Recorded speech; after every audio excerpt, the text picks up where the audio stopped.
할렐루야. 오늘도 하나님 말씀 예배를 통하여서 우리 삶 가운데 은혜 주시기를 원하는 사모하는 마음으로 나온 성도들에게 오늘도 하나님 주시는 말씀 통하여서 여러분의 가정과 생업과 모든 삶의 지경 가운데 성령님의 또 하늘의 풍성한 은혜가 충만하게 넘치실 수 있기를 우리 주님의 이름으로 축복합니다. 오늘은 저와 앞뒤 분들과 이렇게 인사했으면 좋겠습니다. 두 번 인사할 건데요, 첫 번째하고 두 번째가 조금 다릅니다. 대사가 잘 듣고 따라하시면 좋을 것 같습니다. 첫 번째는 이렇게 인사했으면 좋겠습니다. 그러니까 감사합니다. 이렇게 인사했으면 좋겠습니다. 함께 하겠습니다. 시작. 그러니까 감사합니다. 그러니까 감사합니다. 감사한 일이 있을 때는 그 감사한 것으로 인해서 그러니까 감사 당연히 해야죠. 두 번째는 뭐라고 인사하냐면 그래도 감사합니다. 이렇게 인사하겠습니다. 시작. 그래도 감사합니다. 그래도 감사합니다. 그래도 감사는 뭡니까? 감사할 일이 아닌데 그래도 감사하는 겁니다. 여러분, 그래도 감사 해보셨나요? 그래도 감사하는 것이 참 쉽지가 않습니다. 짜증나는 일이 있을 때, 화나는 일이 있을 때, 힘들고 어려운 일이 있을 때 그래도 하나님 앞에 그래도 감사합니다라고 고백할 때 여러분 입술의 고백대로 하나님께서 하늘에서 듣고 우리의 삶 가운데 감사한 제목들이 풍성하게 넘치시는 하나님의 더 큰 은혜가 임하실 수 있기를 주님의 이름으로 축복합니다. 오래전에 영화죠. 시애틀의 잠 못 이루는 밤이라고 하는 영화가 있었습니다. 이 영화가 언제 개봉했나 찾아보니까 1993년도에 개봉을 했더라고요. 얼마 안 된 것 같은데 벌써 한 30년이 지난 영화가 되어버렸습니다. 지금은 아주 큰 대배우가 되었죠. 톰 행크스와 맥 라이언이라고 하는 배우가 함께 출연했던 그런 영화입니다. 시애틀의 잠 못 이루는 밤, 어떻게 이렇게 영화 제목을 기가 막히게 잘 졌을까라는 생각이 들 정도로 아주 낭만적으로 들리는 그런 영화 제목입니다. 그런데 이 영화 제목이 참 들리기에는 참 낭만적으로 들릴지는 모르겠지만 실제로 보면 참 정말로 끔찍한 밤이라고 할 수가 있다는 것입니다. 경험해 보신 분들은 아시겠지만 사람이 밤에 잠을 못 자는 것만큼 괴로운 일이 없습니다. 여러분 그런 분들 있으시죠? 불면의 밤을 하얗게 새워보신 분들은 야, 잠을 못 자는 게 이렇게 힘든 거구나라는 것을 새삼 깨닫게 될 것입니다. 예전에 아주 유명한 배우 마이클 잭슨이라고 하는 가수가 있었는데 오죽하면 마이클 잭슨이 잠을 못 자서 수술할 때 사용하는 마취제를 주사하고 약물 중독으로 죽었을까라는 생각을 해보면 정말로 잠이 자는 것이 얼마나 중요한 것인가를 새삼 깨닫게 됩니다. 대한수면학회라고 하는 의사들의 모임이 있는데요, 이 대한수면학회의 최근 발표에 따르면 2022년 우리나라의 수면제 처방률이 이전에 비해서 34%가 증가했다라고 하는 발표를 내놓았습니다. 이 말은 무슨 말입니까? 한국인들이 그만큼 잠을 잘 못 자고 있다라는 겁니다. 잠을 잘 못 자는데 수면제도 종류가 있답니다. 제가 이렇게 찾아보니까 수면제도 단계별로 여러 종류가 있는데 그 중에서도 제일 강력한 수면제가 있는데 그게 졸피뎀이라고 하는 수면제인데 이 수면제는 처음부터 처방을 하지 않답니다. 정말 이 수면제도 안 듣고 약한 수면제, 중간 수면제도 안 되면 마지막에 제일 마지막에 처방하는 수면제가 졸피뎀인데 이 졸피뎀 처방률이 굉장히 높아졌다는 겁니다. 그만큼 대한민국의 사람들이 잠 못 이루는 사람들이 그렇게 많아졌다라고 하는 반증이라고 하는 것이죠. 이렇게 잠을 못 자는 것만큼 괴로운 일이 없습니다. 그래서 여러분 잠을 잘 자는 것만큼 큰 복이 없다라는 것이죠. 예전에 제가 지금보다 더 젊었을 때 어른들이 그런 얘기를 했습니다. 예전에 젊었을 때는 한번 자면 제가 최고 기록이 17시간까지 잡았거든요. 17시간. 근데 여러분 여기 계신 분들 17시간 주무실 수 있으세요? 못 주무시죠? 근데 젊었을 때는 한번 자면 정말 그냥 깊은 잠을 자가지고 막 17시간 또 잤단 말입니다. 그런데 요즘에는 화장실 가느라 그렇게 못 자고요, 깊은 잠을 저도 그렇게 못 잔다는 겁니다. 예전에 어른들이 야, 잠 잘 자는 게 얼마나 이 큰 복인지 모른다, 나이 들면 잠이 잘 안 온다, 이런 얘기를 했는데 그때는 그 얘기가 무슨 말인지 모르는데 저도 나이가 조금 들고 보니까 야, 이렇게 잠을 잘 자는 것이, 깊이 잘 자는 것이 정말 큰 복 중에 큰 복이구나라는 생각을 하게 됩니다. 여러분 잠을 잘 때 우리가 피로가 회복이 되고요, 그리고 면역력이 높아집니다. 뿐만 아니라 충분한 잠은 우리의 기억력을 높여주고 그리고 공부와 일에도 굉장한 능률을 오르게 합니다. 그래서 잠을 잘 자는 사람은 다른 사람들에 비해서 정서적으로 굉장히 안정돼 있고 자신감이 있고 굉장히 건강합니다. 그리고 잠을 잘 자는 사람은 혈색도 얼마나 좋은지 모릅니다. 그래서 여러분, 잠을 잘 자야 우리가 건강하다는 것이죠. 우리 인생은 평균적으로 24시간이라고 하는 시간이 우리에게 공통적으로 다 주어져 있는데 8시간은 평균적으로 우리가 일을 하고 8시간은 내 개인적인 여가 시간을 보내고 그리고 나머지 8시간은 잠을 자게 됩니다. 그러면 이렇게 생각해 볼 수가 있죠. 일을 열심히 하는 사람은 인생의 3분의 1을 성공한 사람입니다. 여가 시간을 잘 보낸 사람은 또 인생의 3분의 1을 잘 보낸 사람입니다. 그리고 그것에 성공한 사람입니다. 그렇다면 잠을 잘 자는 것도 우리가 인생의 3분의 1을 성공한 것이다 라는 것이죠. 잠을 잘 자는 것, 그렇게 우리의 인생에서 중요한 것입니다. 우리의 인생의 3분의 1의 성공을 좌지우지할 수 있는 것이 잠이라고 하는 것입니다. 그래서 성경 시편 127편 2절은 이렇게 말씀하고 있습니다. 여호와께서 그 사랑하시는 자에게 뭐를 주시는도다? 잠을 주시는도다. 이 말씀 예전에는 무슨 말씀인지 잘 모르겠는데 정말 좋은 말씀이다 라는 것이죠. 잠을 잘 자는 것도 하나님께서 주시는 큰 선물이라고 하는 것입니다. 여러분 가운데 혹시 통영에 잠 못 이루는 밤을 경험하고 계신 분이 있다면 이 시간 하나님께서 선물로 사랑스러운 잠을 주시기를 우리 주님의 이름으로 간절히 축복합니다. 오늘 본문에 보면 베드로가 감옥에 갇혀서 이제 며칠 후에 사형이 집행될 날을 감옥에서 기다리고 있습니다. 그런데 베드로는 그 와중에 깊은 잠을 자고 있습니다. 본문 6절에 보니까 베드로가 두 군인 틈에서 두 쇠사슬에 매어서 누워서 잠을 자고 있다라고 기록을 하고 있는데요. 지금 베드로는 쇠사슬에 꽁꽁 묶인 채로 딱딱한 감옥 바닥에 누워서 잠을 자고 있습니다. 우리가 푹신한 침대에 콩 한 톨 떨어져 있어서 그것이 배겨서 잠을 못 자는데 지금 베드로는 쇠사슬 때문에, 그리고 쇠사슬이 한 개가 아니라 쇠사슬이 두 개에 매여가지고 도저히 등에 베기고 허리가 베겨서 도저히 잠을 잘 수 있는 상황은 결코 아니라는 것입니다. 뿐만이 아니라 두 군인들이 감시하고 있습니다. 그리고 그 군인들 틈 사이에 지금 베드로가 끼어서 잠을 자고 있습니다. 옆으로 몸을 돌이켜서 세울 수도 없는 그런 상황입니다. 그런데 베드로는 지금 아주 깊은 잠에 빠져 있습니다. 얼마나 잠이 깊이 들어있는지 천사가 베드로를 아무리 불러도 대답이 없으니까 어떻게 했다고? 옆구리를 쳐서 깨웠다라고 성경은 기록하고 있습니다. 그뿐만이 아니죠. 8절에 보니까 천사가 이르되 띠를 신고 신을 신으라 하거늘 베드로가 그대로 하니 천사가 이르되 겉옷을 입고 나오라 한대 했습니다. 그러니까 지금 베드로는 잠에 취해서 정신이 없습니다. 그러니까 천사가 베드로에게 지금 띠를 띄어라, 허리띠를 띄어라, 그리고 신발을 신어라, 겉옷을 입어라 라고 마치 아침에 그 엄마가 자녀를 깨우는 것처럼, 학교 보내기 위해서 잠을 깨우는 것처럼 지금 잠에 취해서 정신이 없는 베드로에게 천사가 지금 다그치고 있습니다. 마치 밤새 게임을 하느라 잠 한숨 못 잔 그 자녀를 아침에 깨워서 엄마가 학교 보내는 모습과 비슷해 보입니다. 그런데도 베드로는 아직도 그 잠에서 깨어나지 못하고 있습니다. 9절에 보니까 베드로가 나와서 따라갈새 천사가 하는 것이 생시인 줄 알지 못하고 환상을 보는가 하더라라고 기록을 하고 있습니다. 무슨 말입니까? 아직까지도 잠에 옷도 입고 신발도 신고 그리고 띠까지 다 뜨고 천사 따라 나왔는데 거리에 나와서도 아직까지도 잠이 깨지 않아서 이게 꿈인지 생시인지 환상인지 깨닫지 못할 정도로 아주 깊은 잠에 베드로가 빠졌다라는 것을 우리는 성경을 통해서 확인할 수가 있습니다. 이 정도면 저는 그런 생각이 있습니다. 잠을 잔 게 아니라 아예 기절을 했구나라는 생각을 해보았습니다. 어디 그뿐입니까? 10절을 보면 나와서 한 거리를 지나매 천사가 곧 떠나더라. 이에 베드로가 정신이 들었다라고 기록을 하고 있죠. 그러니까 감옥에서 나와서 한 거리를 나왔답니다. 그러니까 한 블록을 나온 겁니다. 한 골목 정도 나와서 그때 돼서야 뭐가 들었다고요? 정신이 드는 겁니다. 이게 꿈이 아니라, 이게 환상이 아니라, 이게 그때서야 이제 잠에 깨었다라는 것이죠. 비로소 베드로는 감옥에 갇혀서 며칠 후에 사형이 집행될 것을 알면서도 깊고 평안한 잠을 지금 잤다라고 하는 것을 우리는 성경을 통해서 확인할 수가 있습니다.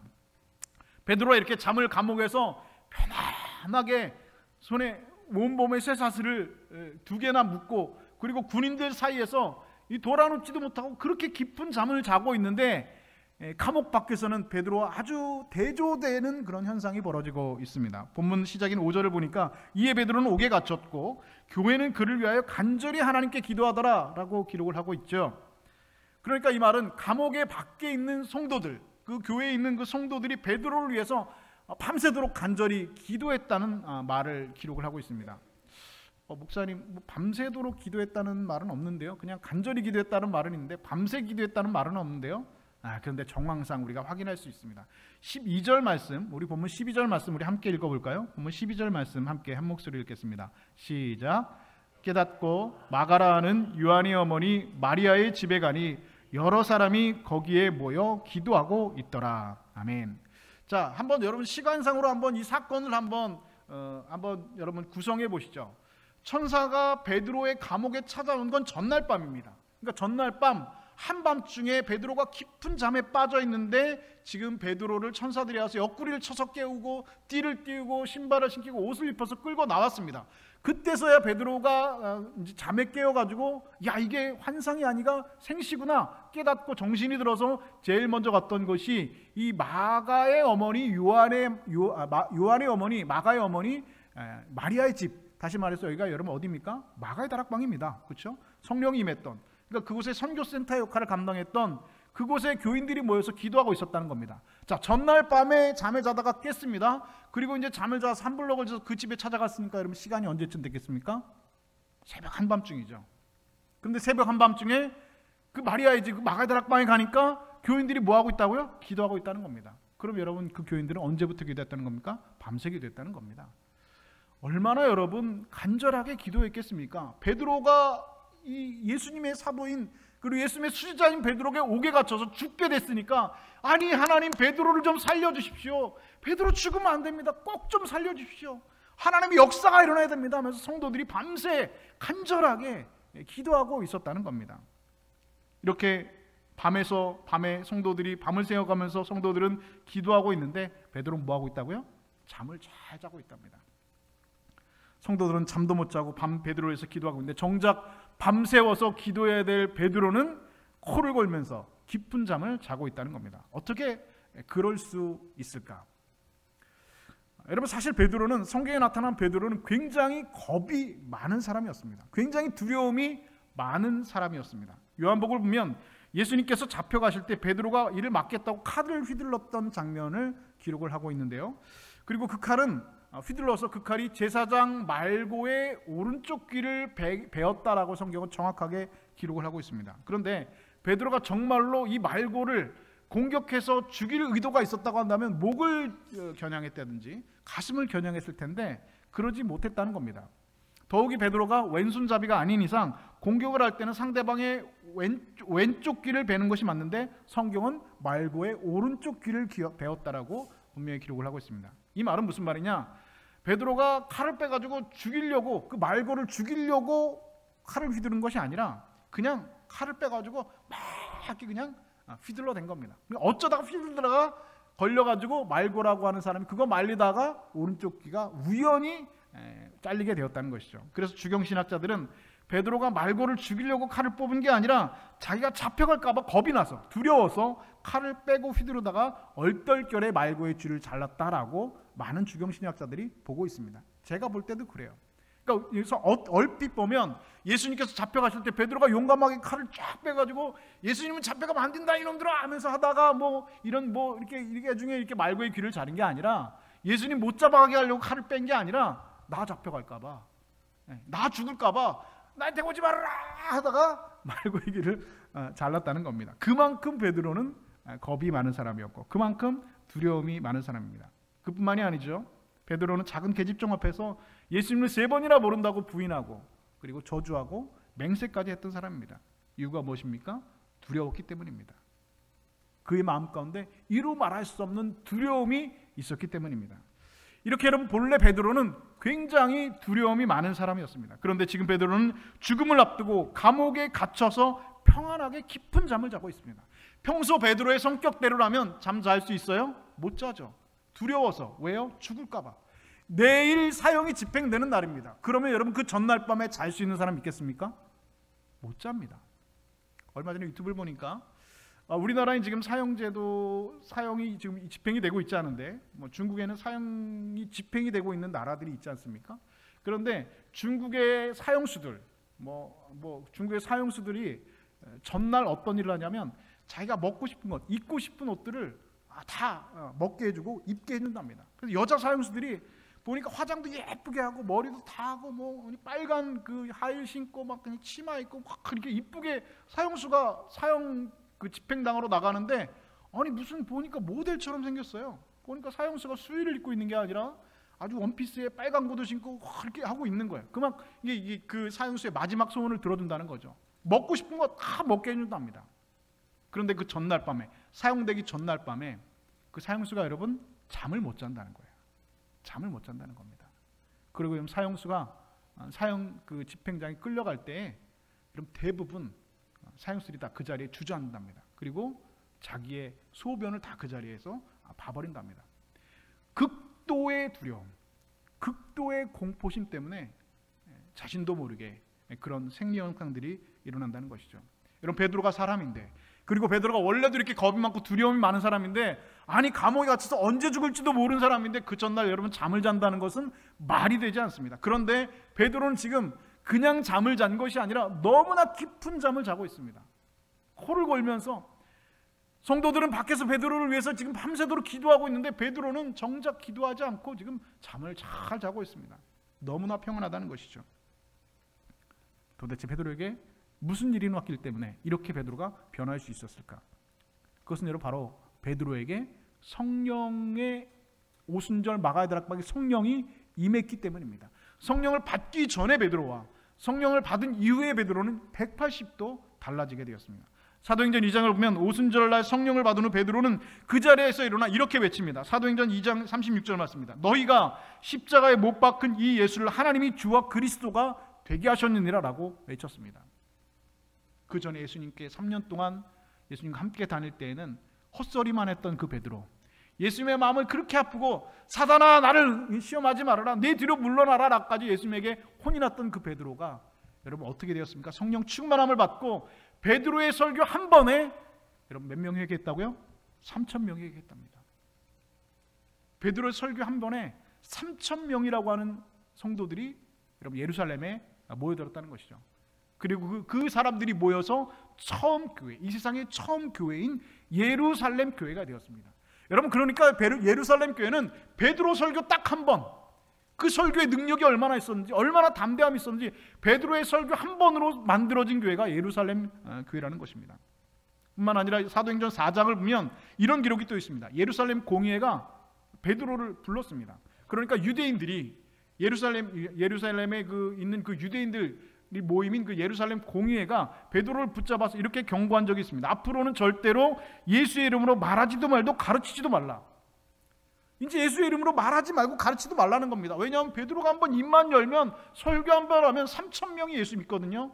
원래 유대교, 원래 유대인들이 예수를 믿지 않던 사람들이 베드로 설교 한번 하면 그 사람들이 다 회개하고 세례받고 예수를 믿는 그리스도의 제자가 되니까 이제 앞으로 예수님이 예수의 이름으로 말하지도 말고 가르치지도 말라라고 분명히 경고했습니다. 그런데 베드로가 이 경고를 듣고 이렇게 대답했습니다.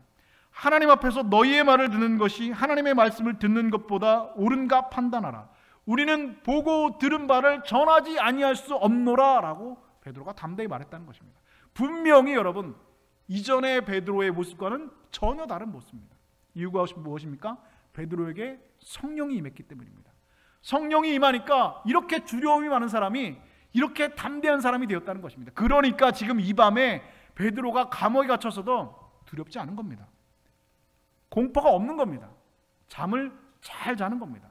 사람들은 베드로 걱정하면서 사람들은 철야기도 밤새 기도하는데, 성도들은 기도하는데, 베드로는 지금 쇠사슬을 다 메고 군인들 틈사이하면서 코를 골면서 깊은 잠을 자고 있다는 겁니다. 저는 좀 개인적으로 잠을 잘 못 자는 편이에요. 그러니까 여러분들 중에서는 잠을 잘 드시는 분들이 계시잖아요. 그런 분들 보면 정말 부럽습니다. 저는 최소한 30분에서 1시간 정도는 오른쪽으로 뒤척이고 왼쪽으로 뒤척이고 오른쪽으로 뒤척이고 왼쪽으로 뒤척이를 평균 한 10번 정도를 해야지 나도 모르게 자요. 그리고 나서 잠을 또 몇 시간 자느냐? 푹 자느냐? 그렇지도 못합니다. 목사들 중에 여러분 잠을 푹 잘 수 있는 사람이 많이 없죠. 왜냐하면 새벽 기도 가야 되거든요. 1시간 반, 2시간 정도 자면 살짝 깨요. 그러다가 다시 또 자야지 하면서 잡니다. 그런데 제가 제일 부러운 사람이 있습니다. 누군지 아세요? 제 옆에서 주무시는 분.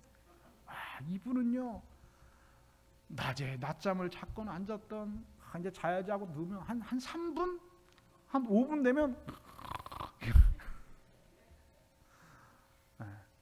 그러면 옆에서 제가 볼 때 부럽기도 하고요. 어떨 때는 좀 화가 나요.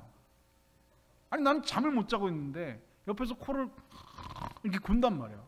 그러면 그 소리 때문에 난 또 잠을 못 자는 거예요. 그러니까 얼마나 얄밉습니까? 정말 얄미워요.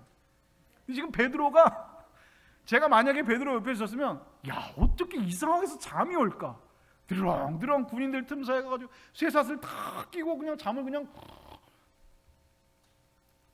성령을 받은 베드로는 이전과는 전혀 다른 사람으로 180도 변화되었습니다. 여러분, 두려움이라고 하는 것, 이것은 여러분 분명히 영적인 문제입니다.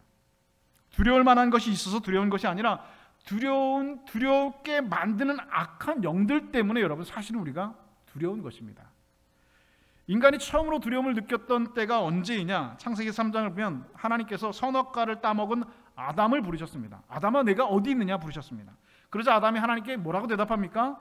내가 동산에서 하나님의 소리를 듣고 내가 벗었으므로 두려워하여 숨었나이다 라고 아담이 대답했습니다. 자, 아담이 숨은 이유가 뭡니까? 두려워서. 하나님이 두려워서입니다. 여러분, 인간이 처음으로 두려움이라고 하는 감정을 느낀 이유는 무엇 때문입니까? 죄를 지었기 때문입니다. 선악과를 따먹는 하나님의 명령을 어기는 죄를 지었기 때문에 그 마음 가운데 무엇이 임했다? 두려움이 임해서 숨었나이다. 여러분, 사탄은요, 그 마음 가운데 두려움을 심어줍니다. 사탄이 아담의 마음 가운데 두려움을 심어준 겁니다. 뭐를 통해서요? 죄를 통해서 그 두려움이 사탄의 마음 가운데 들어온 겁니다. 여러분, 두려움은 하나님이 주시는 감정이 전혀 아닙니다. 디모데후서 1장 7절은 분명히 우리에게 이렇게 말씀합니다. 하나님이 우리에게 주신 것은 두려워하는 마음이 아니요라고 말씀하고 있습니다. 하나님은 그러니까 우리에게 두려워하는 마음을 주시는 분이 결코 아닙니다. 여러분, 두려움은 누가 주는 겁니까? 악한 영, 우리 원수 마귀 사탄이 우리에게 주시는 겁니다. 무엇을 통해서? 죄를 통해서 그 두려움은 스며들어옵니다. 그래서 두려움은 오직 성령으로만 물리칠 수 있습니다. 베드로가 그랬던 것처럼 이 두려움이라고 하는 것은 성령으로만 여러분 물리칠 수 있을 겁니다. 성령께서 내 마음에 들어오시면 어떤 두려움도 반드시 깨끗이 물러가게 되어져 있습니다. 여러분, 한번 가만히 생각해 보시죠. 여러분들이 정말 지금 이 순간 제일 두려워하는 것이 무엇인지 한번 생각해 보시죠. 여러분들은 무엇을 두려워하고 계십니까? 지금 여러분들이 제일 지금 마음 가운데 있는 두려움은 여러분 무엇입니까? 그리고 그렇다면 그것을 여러분들이 두려워하는 이유는 무엇입니까? 나는 왜 이것을 두려워하고 있는가? 여러 가지 이유가 있겠지만 그 깊은 마음의 심연 가운데 있는 것을 우리가 들여다보면 그 이유는 단 한 가지입니다. 그것은 바로 믿음이 없기 때문입니다. 하나님께서 나와 함께 하시고 하나님께서 나를 정말 사랑하시고 그 하나님께서 내 인생을 그렇게 책임져 주시고 돌봐주신다는 그 믿음이 없기 때문에 여러분 사실은 우리가 두려운 겁니다. 예수님은요, 한 과부가 헌금함에다가 2렙돈을 넣는 것을 보시고 이렇게 말씀하셨습니다. 다른 모든 사람들보다 많이 헌금을 넣었다. 예수님께서는 말씀하셨습니다. 2렙돈 우리나라 돈으로 하면 1,000원도 안 되는 돈입니다. 그런데 그 1,000원도 안 되는 동전을 2렙돈을 헌금함에 넣는 것을 보고 예수님께서는 뭐라고 하셨다고요? 이 과부가 많이 넣었다는 겁니다. 이유가 무엇입니까? 예수님께서는 이어서 이렇게 말씀합니다. 저들은 그 풍족한 중에서 헌금을 넣었거니와 이 과부는 그 가난한 중에서 자기가 가지고 있는 생활비 전부를 넣었느니라 라고 말씀하고 있습니다. 그러니까 이 과부에 가지고 있었던 2렙돈, 그 1,000원은 이 과부가 가지고 있었던 생활비의 전부였다는 겁니다. 다른 사람이 뭐 몇십만 원, 몇백만 원, 몇천만 원 헌금은 많은 것 중에 드린 것이지만 물론 그것도 여러분 쉬운 것은 아닙니다. 그렇죠? 여러분 뭐 돈이 많다고 헌금할 수 있는 것 결코 아닙니다. 믿음이 없으면 여러분 헌금할 수가 없습니다. 부자는 뭐 헌금 많이, 여러분 그렇지 않습니다. 부자도 여러분 돈은 다 아까운 겁니다. 그런데 그럼에도 불구하고 많은 중에서 헌금한 것이지만 이 과부의 2렙돈은 생활비 전부를 넣은 겁니다. 예수님께서 그 과부의 두렙돈의 믿음을 칭찬하셨습니다.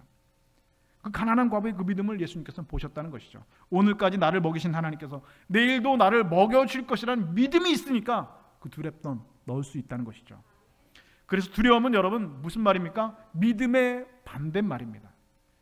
사탄은 우리 마음 가운데 두려움을 심어두어서 하나님을 향한 믿음을 갖지 못하게 합니다. 여러분 성경에 두려워하지 말라, 염려하지 말라는 말을 몇 번 나오는지 아십니까? 찾아봤더니 366번이 나옵니다. 사랑하라, 전도하라는 말보다 훨씬 더 많이 나옵니다. 그런데 왜 두려워하지 말라는 말이 왜 366번 나옵니까? 그것은 여러분 1년이 365일이니까 1년 내내 두려워하지 말라는 말입니다. 그런데 왜 365번이 아니고 366번입니까? 1년마다 4년마다 유년이 돌아와서 366일이 되기 때문에 그렇습니다. 그러니까 평생 동안 두려워하지 말고 하나님 향한 믿음을 가지고 살라는 말이죠.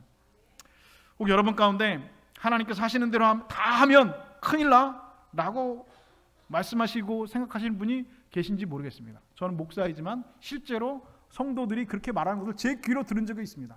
목사님, 하나님 하라는 대로 다 하면 큰일 납니다.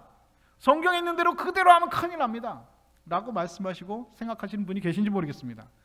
예수님이 이렇게 말씀하십니다. 누구든지 나를 따라오려거든 자기를 부인하고 자기 십자가를 지고 나를 따를 것이니라. 여러분 누구든지입니다. 예외는 존재하지 않습니다. 누구든지 주님을 따르려고 하는 사람들은 반드시 자기를 부인하고 자기 십자가를 지고 예수님 따르라 말씀하셨습니다. 여기서 여러분 어떤 마음이 드십니까? 야 그래 나 내 십자가 지고 나를 부인하고 예수님 따라야지 그런 마음이 드십니까? 아니면 조금 두려운 마음이 드십니까?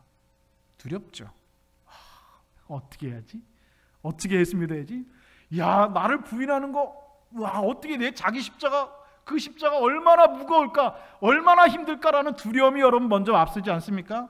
야 주님 따라가다가 굶고 헐벗고 고생하고 망하고 죽는 거 아닌가? 여러분 그런 생각 들지 않습니까? 그런 생각 드는 게 여러분 당연한 것입니다.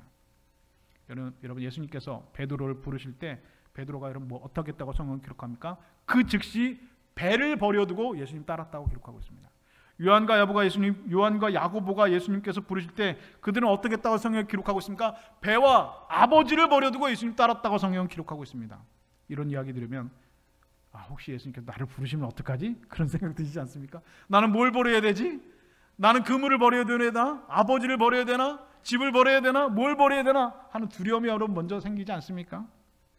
그럼 그 두려움, 우리 마음 가운데 있는 여러분이 가지고 있는 가지고 있는 그 두려움, 그 두려움은 여러분 사탄이 여러분 마음 가운데 심어준 겁니다. 그 두려움 때문에 하나님의 능력을 만나지 못하는 겁니다. 그 두려움 때문에 하나님의 인도하심을 경험하지 못하는 겁니다. 그 두려움 때문에 하나님의 역사하심을 우리가 체험하지 못하는 겁니다. 여러분 그렇지 않나요? 그렇습니다. 그 두려움이 내가 좋아하는 것을 그 두려움이 하나님은 내가 좋아하는 거 뺏어가는 분이고 하나님 나를 고생스럽게 하는 분이고 하나님 내가 힘들게 하는 분이고 하나님 내가 하기 싫은 일을 억지로 시키는 분이라고 생각하게 만드는 게 여러분 그 두려움입니다. 여러분 이것은 사탄이 여러분을 속이는 겁니다. 거짓말입니다. 너 그러다 죽어, 너 그러다 망해, 너 그러다 박 굶어. 거짓말입니다. 여러분 죽을 것 같지요. 그런데 죽지 않습니다. 망할 것 같지요. 그런데 여러분 망하지 않습니다. 죽을 것 같지만 죽지 않고 망할 것 같지만 망하지 않습니다. 만약에 여러분 예수 그리스도의 말씀대로 살다가 사람들이 다 죽었다면, 사람들이 다 망했다면 여러분 2000년 동안 교회가 여러분 있었겠습니까? 오늘 그리스도인들이 있었겠습니까? 목사가 있었겠습니까? 존재하지 않습니다. 죽을 것 같지만 죽지 않습니다. 망할 것 같지만 망하지 않습니다. 그것은 여러분 사탄의 거짓말입니다. 너 죽어, 너 그러다 망해, 너 그러다 큰일 나. 사탄의 거짓말입니다. 두려움은 우리 믿음을 가로막습니다. 여러분의 믿음을 가로막고 있는 장애물입니다. 두려움은 여러분이 하나님께로 나아가게 하는 장애물이 여러분 두려움이라고 하는 감정입니다.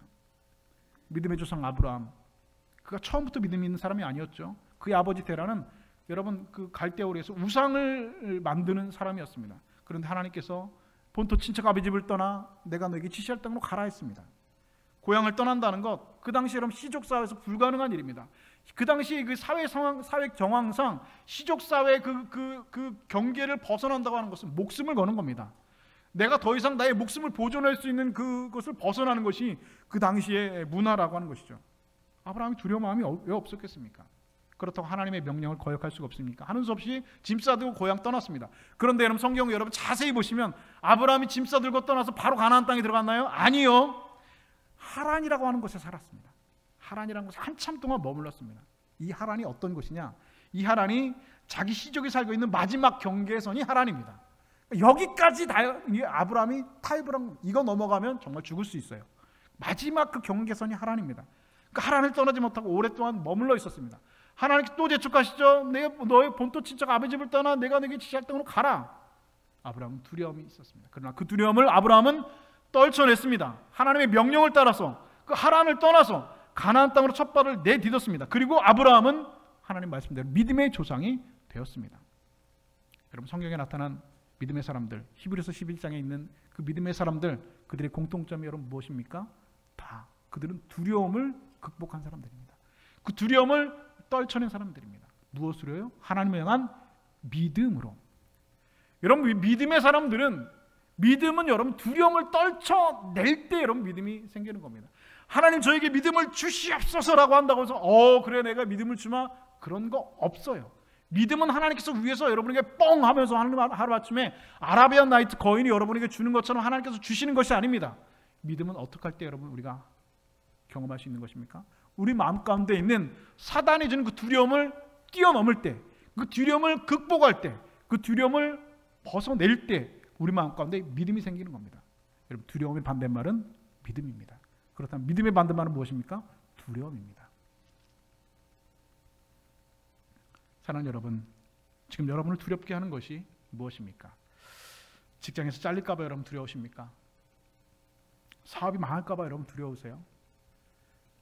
여러분 노후가 또 두려우십니까? 마태복음 10장 28절은 이렇게 말씀하고 있습니다. 몸은 죽여도 영혼은 능히 죽이지 못하는 자를 두려워하지 말고 오직 몸과 영혼을 지옥에 멸하실 수 있는 그 일을 두려워하라 말씀하고 있습니다. 성경에 두려워하지 말라는 건 몇 번 있다고요? 366번 있어요. 그런데 두려워하라는 말이 딱 한 번 있는데 그게 마태복음 10장 28절입니다. 누구 두려워하라고요? 너희 몸을, 너희 영혼을 지옥에 멸하실 수 있는 그 사람을 두려워하라는 겁니다. 우리가 두려워할 것은 여러분 사단이 아니라, 이 세상이 아니라, 여러분이 두려워하는 그 대상이 아니라 우리가 두려워야 될 것은 여러분 누구입니까? 여호와 하나님 한 분입니다. 저는 원래 어렸을 때부터 겁이 없었습니다. 제 동생은 전설의 고향도 눈뜨고 보지 못하는 겁쟁이였는데 저는 전설의 고향을 보면서 웃으면서 봤습니다. 겁이 별로 없었어요. 저는 지금도 별로 두려워하는 거 별로 없습니다. 목사이기 때문이 아니라 원래 제가 겁이 없고 좀 두려움이 없는 편입니다. 그런데 제가 두려워하는 것이 있습니다. 저는 두려워하는 것이 뭐예요? 저는 하나님이 두렵습니다. 저는 죄가 두렵습니다. 여러분 두려움이 떨쳐버리면, 여러분이 여러분의 인생을 하나님께 맡겨드리면 하나님께서 여러분이 전혀 생각하지 못했던 방법으로 여러분을 인도해 주시고 은혜를 베풀어 주실 것을 믿습니다. 저는 믿습니다. 하나님께 정말 맡기면 하나님의 능력을 저는 만나게 될 것을 저는 분명히 믿습니다. 나의 두려움을 하나님께 정말 맡기면 하나님께서 나의 삶을 완벽하게 인도해 주실 것을 저는 분명히 믿습니다. 나의 두려움을 하나님 앞에 온전히 내려놓으면 하나님의 역사하심을 분명히 저는 체험하게 될 것을 저는 분명히 믿어 의심하지 않습니다. 사랑하는 여러분 모두 의심 많은 도마와 같이 믿음 없는 자가 되지 말고 믿는 자가 되실 수 있기를 우리 주님의 이름으로 축복합니다. 베드로는 모든 것 다 주님께 맡겼죠. 내가 죽으면 죽는다는 겁니다. 에스더처럼 내가 죽으면 죽으리라, 삶고 살고 죽는 문제까지도 하나님 앞에 맡겼습니다. 내일 내가 무슨 일이 일어나는지 알지 못하지만 내일 일은 주님께 맡기고 오늘은 그냥 내가 잠을 잘 자겠다는 겁니다. 감옥에 갇혀있는 이 순간에도 하나님께서 나와 함께 하신다라고 하는 믿음이 있기 때문에 잠을 잘 수 있다는 것이죠. 한참의 시간이 지난 후에 베드로전서 5장 7절에서 8절에서 베드로는 이렇게 우리에게 말씀하고 있습니다. 너희 염려를 주께 맡기라. 이는 그가 너희를 돌보심이라. 근신하라, 깨어라. 너희 대적 마귀가 우는 사자와 같이 두루다니며 삼켜낼 차를 찾나니 말씀하고 있습니다. 이 말씀을 보면 베드로는 알고 있습니다. 무엇을 알고 있습니까? 내가 두려워하고 걱정하면 마귀에게 사로잡혀갔다는 것 베드로는 알고 있습니다. 어떻게 알았을까요? 해봤거든요. 자기가 당해봤거든요. 두려워서 마귀에 사로잡혀 봤거든요. 그것 때문에 두려워서 칼도 휘둘러보고 두려워서 예수님 부인하고 저주도 해봤거든요. 그래서 두려움과 모든 염려를 하나님께 맡기고 지금 잠이 날 수 있다는 겁니다. 그러자 무슨 일이 일어났습니까? 하나님께서 천사를 보내셔서 쇠사슬을 벗겨주셨습니다. 감옥문을 열어주셨습니다. 그리고 그의 길을 인도해 주셨습니다. 그리고 순교의 마지막 그 순간까지 베드로는 능력 있게 그의 사명을 감당하는 위대한 사도로 오늘 우리에게 기억되고 있다는 사실, 믿으실 수 있기를 주님의 이름으로 축복합니다. 사랑하는 여러분, 여러분의 모든 염려와 걱정과 두려움을 가지고 전능하신 하나님 앞에 나아가셔야 됩니다. 내 모든 환경, 내 모든 걱정, 무슨 일을 만나든지 하나님을 여러분 의지하셔야 됩니다. 하나님께 맡기셔야 됩니다. 교회 가면 목사들이 하는 말, 여러분 별말 없어요. 기도하라, 맨날 맡겨라, 의지해라, 그런 말이죠. 제 설교도 여러분 특별한 거 없습니다. 하나님께 맡기라는 겁니다. 맡기라는 겁니다. 왜 맡기라고 할 거예요? 안 맡기거든요. 안 맡기니까 목사들이 맨날 맡기라고 여러분 설교하는 거예요. 목욕탕에 가면 여러분 써 있잖아요. 귀중품은 주인에게, 아이 크게 하세요. 하려면 크게. 귀중품은 주인에게 맡기세요. 맡기지 않은 물건은 책임지지 않습니다. 여탕에 그런 말 없나요? 남탕에만 있나요? 아니 목욕탕 주인한테도 귀중품 맡기면 목욕탕 주인이가 맡아준다는 거예요. 근데 여러분 그 귀중품 안 맡기면 그럼 책임지지 않는다는 겁니다. 하나님도 마찬가지 아닙니까? 맡기라고요. 맡기라고. 나한테 너의 중요한 거 귀중품 맡기라는 겁니다. 너의 인생의 모든 계획과 문제와 인생 나에게 맡기라는 겁니다. 맡기고 기도하라는 겁니다. 맡기지 않으면 하나님께서 책임질 수가 없다는 것이죠. 하나님 목욕탕 주인이라고 생각하시면 여러분 빠릅니다. 여러분 맡기셔야 됩니다. 내 모든 염려, 걱정, 근심, 내 미래, 내일은 어떻게 될지 알지 못합니다. 그냥 오늘 밤에 잘 자는 겁니다. 여러분께 하나님 앞에 여러분의 모든 것을 맡기시길 바랍니다. 여러분의 마음 가운데 있는 두려움을 다 떨쳐버리고 하나님 앞에 여러분 전심으로 여러분 기도하실 수 있기를 바랍니다. 그렇다면 하나님께서 여러분들의 그 믿음을 보시고 여러분의 인생 앞에 있는 여러분의 앞을 가로막고 있는 그런 옥문을 열어주시고 여러분을 에워싸고 있는 쇠사슬을 벗겨주시는 하나님의 능력을 체험하게 될 줄로 믿습니다. 아무리 힘들고 어려운 삶 가운데 놓여있다 할지라도, 아무리 고난이 닥쳐오고 슬프고 힘든 일이 있다고 할지라도 하나님 앞에 내 모든 걱정과 근심과 두려움들을 하나님 앞에 맡기고 떨쳐내고 극복하면 하나님께서 오늘 이 밤에도 우리 인생 가운데, 여러분의 인생 가운데 평안한 잠으로 인도해 주시기를 우리 주님의 이름으로 간절히 축원드립니다.